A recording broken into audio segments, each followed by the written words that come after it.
What's going on here? Mom passed away from an illness, didn't she? The diagnosis was clear. Yes, she did. There's no doubt that Mom was sick.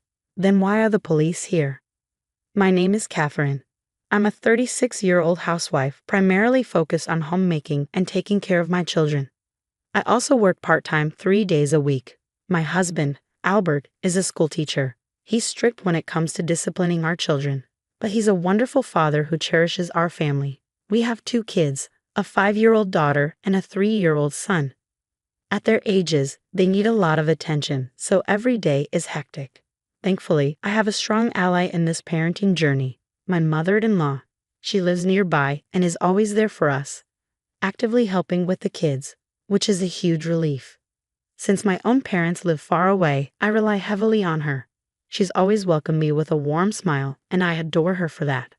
However, our harmonious relationship changed when my father-in-law retired at 65.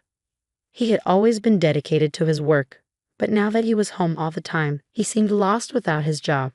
To be honest, I didn't know him well. Unlike my mother-in-law, he was quiet and mostly kept to himself, often absorbed in reading the newspaper.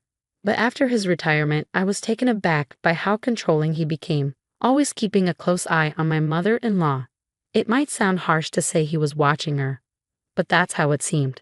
He would criticize the way she washed dishes or folded laundry, and I couldn't help but think, if you have so many opinions, why don't you do it yourself, ?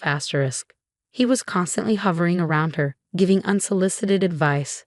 At first, she would argue back, but over time, she just seemed to give up and stayed silent. She even stopped her morning walks because he insisted on joining her. He watched her every move, even when she was gardening. I could see her spirit fading away. I tried inviting her out for shopping or lunch to cheer her up, but he would always tag along, making it impossible to enjoy the carefree chats we used to have. Our conversations were either interrupted by him or cut short because he wanted to leave early. Gradually, I found myself avoiding visits to their home. I discussed this with Albert multiple times. He would occasionally check on them, but he couldn't get his dad to stop this overbearing behavior. Albert often said, "I'm thinking of getting them divorced. It's too hard on Mom." But Albert's 2 sisters strongly opposed the idea.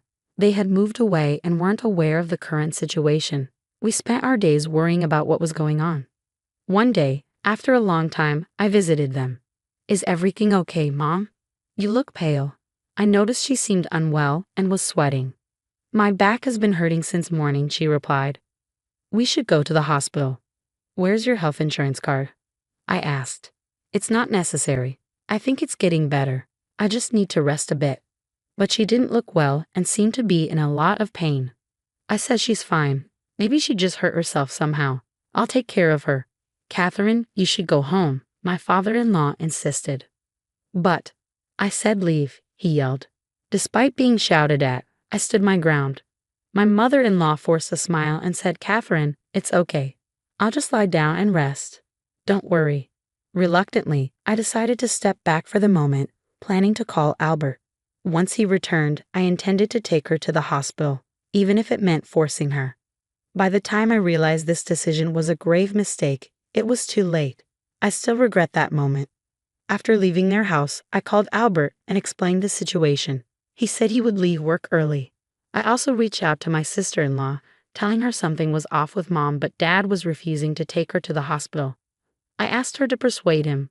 About an hour later, when Albert returned, we rushed to their house. Pushing past my father-in-law, we found my mother-in-law unconscious in her bedroom. Realizing it was too risky to drive her ourselves, we called an ambulance. Still, my father-in-law was shouting, "You're overreacting. This is a nuisance." Soon the ambulance arrived and they took her away. Albert and I followed in our car. My father-in-law didn't come. A while later at the hospital, my sister-in-law arrived. "Is Mom okay?" Dad wouldn't tell me anything. "Catherine, I'm so sorry," she said. "Why is everyone making such a big deal?" My father-in-law grumbled. Their reactions were so different that I was shocked. Seeing my mother-in-law unconscious, yet watching how calm Charmaine was, made me distrustful. Not long after, we were informed that she had passed away. The doctor said there must have been various symptoms leading up to this, And when asked why we hadn't brought her to the hospital sooner, I couldn't answer. I regretted not visiting them more often, not noticing the changes in her. I wish I had forced her to the hospital when I had the chance. When I saw her earlier, tears wouldn't stop. Both Albert and Joanna tried to comfort me, insisting that it wasn't my fault, but their consoling words only made me cry harder. The thought of them comforting me, especially after losing their mother, was overwhelming. Despite our grief, we were immediately swamped with the tasks of preparing for the wake and funeral, contacting relatives, and making arrangements. Maybe these responsibilities should have fallen to her natural children. But I wanted to be as involved as possible. I loved her deeply, and taking part in these preparations felt like the least I could do for her. Amid the whirlwind of tasks and overwhelming sorrow, my memories of that time are mostly a blur. What I do remember clearly is what happened after the funeral. Albert, Charmaine, Joanna, and I, along with our families, gathered at the house. Albert and I were cleaning out her room. As usual, perhaps even more so now, my father-in-law did nothing. He carried on as if nothing had changed, occasionally asking for help with chores, which Albert always declined. From the living room, we could hear the children playing. The rest of the family was either cleaning or taking time to relax. As I sorted through her clothes, slowly beginning to regain my sense of reality, I found myself keeping more items than I discarded. When I opened a drawer filled with small items, like handkerchiefs, I noticed something odd, a false bottom. Out of curiosity, I lifted it and discovered a diary, neatly written and carefully hidden. I felt a wave of guilt, but I couldn't help myself. I skimmed through the pages, and what I found shocked me. My heart raced as I quickly showed the diary to Albert. His expression shifted from shock to anger as he read. "What is this?" Albert whispered, visibly shaken. "I'm sorry," I replied, feeling sick with dread. "Based on what I've read, I think we need to report this immediately." Albert pleaded with me to wait, but I couldn't ignore what I had seen. I immediately called the police. According to the diary, my mother-in-law had been abandoned by him. If what she wrote was true, there was more to her death than we had realized. About 30 minutes later, the doorbell rang. While the rest of the family rested, unaware of what was coming, several police officers entered the house.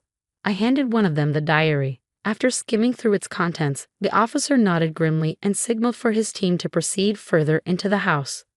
"What's going on?" "Hey, stop it!" my father-in-law shouted as both he and Charmaine were suddenly surrounded by officers. Joanna and her husband stood frozen, watching in disbelief. Albert and I quickly moved the children to another room. "What happened?" Joanna asked, her voice shaking with confusion and fear. One of the officers approached Charmaine. "We'd like to discuss the circumstances of your mother's passing. You're Charmaine, correct?" "What's this about?" Charmaine asked, her voice defensive. "Mom died of an illness. We have the diagnosis. This is insane." "Yes," the officer replied. "Your mother was definitely sick. But if she had gone to the hospital, she wouldn't have lost her life." Joanna and her husband exchanged horrified glances, struggling to process what they were hearing. When I found my mother-in-law's diary, I never imagined it would hold such heartbreaking revelations. She wrote about her constant pain and how she couldn't even afford to go to the hospital. In other entries, she mentioned how Charmaine wished she would disappear. The diary documented daily verbal abuse from my father-in-law, as well as the cruel demands from Charmaine. Apparently, Charmaine would call her almost every day, begging for money, and when my mother-in-law refused, she was met with harsh, demeaning words. Worse still, it was written that they all knew my mother-in-law was wealthy, and they deliberately kept her from going to the hospital so they could inherit her money sooner. She had every right to live. I choked out, unable to hold back my tears. She didn't need to die. My father-in-law turned pale, while Charmaine remained indifferent. "Well, what could I do?" Charmaine said coldly. "My husband earns a meager salary, and I need money for socializing with my mom friends for my child's kindergarten. Just the other day, they were flaunting their new designer bags. If I don't have the same, they'll exclude me. Dad used to give me an allowance, but since he retired, he said he's broke. Mom told me to stay away from those friends. But if you're not on my side, it's no problem if you're gone." Charmaine's selfish reasoning made Albert and Joanna clench their fists in anger. Albert, trying to remain calm, gently squeezed my hand. I looked over and saw Joanna being comforted by her husband. "You two have someone to protect you," Charmaine sneered. But my husband, with his low salary, doesn't stand up for me. I'm just unlucky." Her husband quickly looked away, clearly not wanting to defend her. Albert responded, his voice steady but stern. "I also earn a low salary, and that's why Catherine works part-time to help out. She does more than her share, and I want to make her happier. What are you doing for your family?" Charmaine bit her lip in frustration. "Dad, you've always spoiled her," Albert continued. "Why did you abandon Mom?" "She was cheating on me," my father-in-law blurted out. "You might not even be my son. She got what she deserved." "When did she cheat?" Albert asked, disbelief in his voice. "You've been following her around constantly since you retired. When would she have had the chance?" She did it behind my back. Just last Sunday, she met her lover." "Weren't you with Mom last Sunday? You're always with her. How long were you apart?" I followed her everywhere," my father-in-law stammered. "Even when she said she was going shopping." He began to panic, his mind racing. "We were never apart. I was always watching her."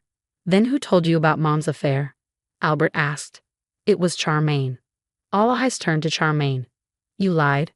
Albert said, his voice full of disbelief. "Well, it's funny," Charmaine admitted with a shrug. "I told Dad that Mom was cheating so he'd quit his job and stalk her. I didn't think it would go this far. What have I done?"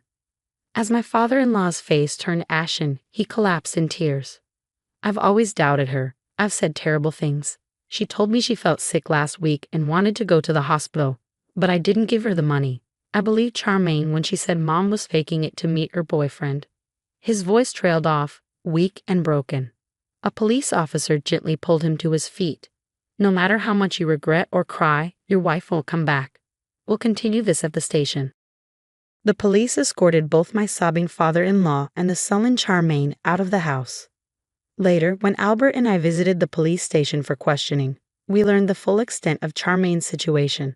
She was in deep financial trouble, drowning in debt from trying to keep up appearances in her flashy social circle. Despite her husband's objections, she had insisted on sending their child to a prestigious kindergarten. And to fit in with the wealthy parents, she indulged in luxury lunches and designer brands. When her father could no longer support her, and her mother refused to help, Charmaine became desperate. She started feeding lies to her father, hoping to accelerate her inheritance. Her selfish actions only worsened her mother's health, and in the end she caused a tragedy. In her diary, my mother-in-law had written heartfelt messages to Charmaine. "Don't be swayed by others. Understand what truly matters. I hope you realize what's essential and live a happy life." These were words she had never been able to say to her face, and yet even seeing this didn't change Charmaine's heart. She remained in police custody for some time. My father-in-law, consumed by grief, was likely to receive probation, but he would still carry the burden of a criminal record. Even though they can no longer meet, I hope he reflects on his actions. In the end, Charmaine and her husband decided to divorce, with her husband gaining custody of their child. It wasn't until her child was taken away that Charmaine finally broke down in tears, realizing the gravity of her actions only after losing what mattered most. She said to cry every day, desperate to see her child again. Albert and Joanna were devastated as their family crumbled around them. With both their father and Charmaine now bearing criminal records, the impact of the diary's revelations shattered what little remained of their once close-knit family. Was the diary written by my mother-in-law to reveal the truth one day? Or had she planned to serve divorce papers to her husband and seek compensation? We may never know her full intentions, but I feel a sense of relief now that the truth is out. I miss my mother-in-law dearly, but the time I spent with her was genuine. I will always carry that with me as I move forward. And if my son ever marries and brings home a daughter-in-law, I hope to be as kind and loving to her as my mother-in-law was to me.